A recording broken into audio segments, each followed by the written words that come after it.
Jim Richards on News Talk 1010. Back here at News Talk 1010 CFRB, we're with Jonathan Wheelwright. He's from UnitedNorthAmerica.org. Just got an email from somebody who doesn't like the idea, Jonathan. In fact, he doesn't think I should even be giving you it, as if your idea is catching like the cooties. Yeah, well, I mean, if he doesn't like democracy, then I guess that would be a good thing. Try and silence the opposition. All right, let's. Are you getting a lot of that?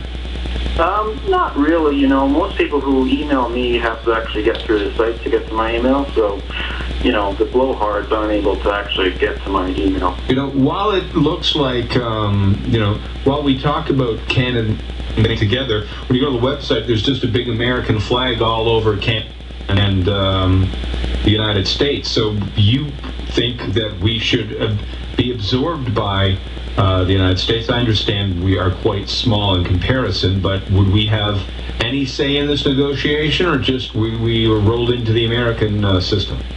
Well, as I said, we would have a huge sway in power, right? Congress is divided equally. To say that we would just have this little minority voice is not really true.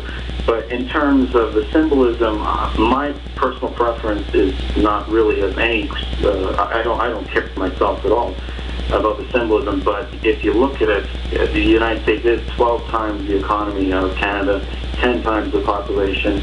So I think to imagine some new country with a new flag is probably not realistic in North America. All right, Mike, you're on News Talk 1010 CFRB.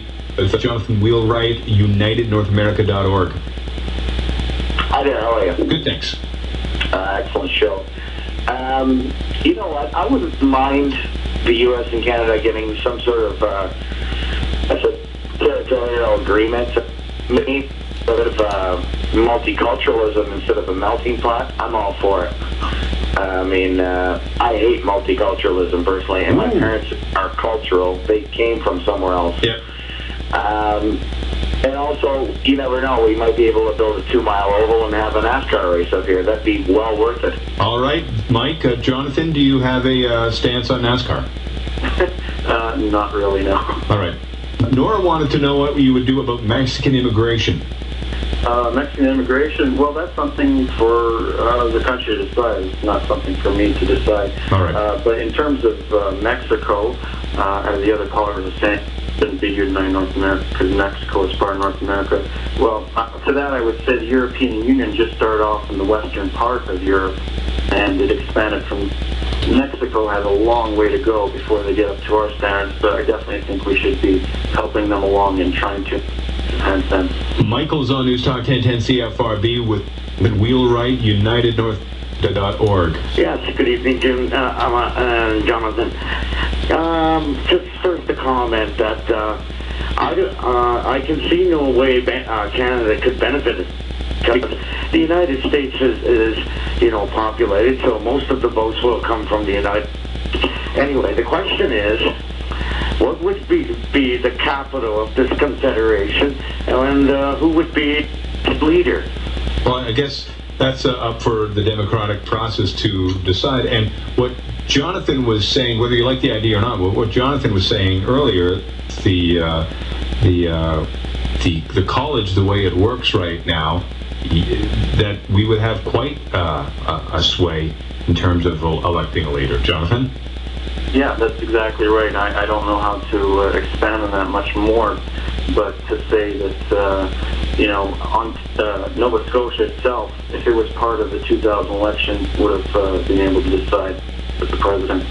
Now, can we just, on a scale of 1 to 10, what do you think the possibilities of this ever happening would be? Because I'm going to put it at a point, a negative 10.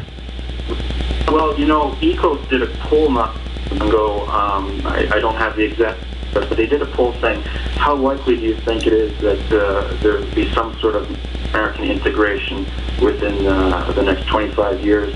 And over 60% of respondents in Canada believe that it would be so. And I think it's pretty obvious that the world is globalizing and growing in force. And with each passing year, the world is And we, as Canadians, live along a small line against the United States border, 90% within 100 miles. Yeah. So to think we can escape the gravitational pull of the United States, I think, is a Looney Tunes. Watch us try, though. Thank you, Jonathan. We're out of time. I appreciate it. People don't even want the American dollar right now up here as their currency. 9:56. Pat Quinn fired. Elliot Friedman of Hockey Night in Canada coming up.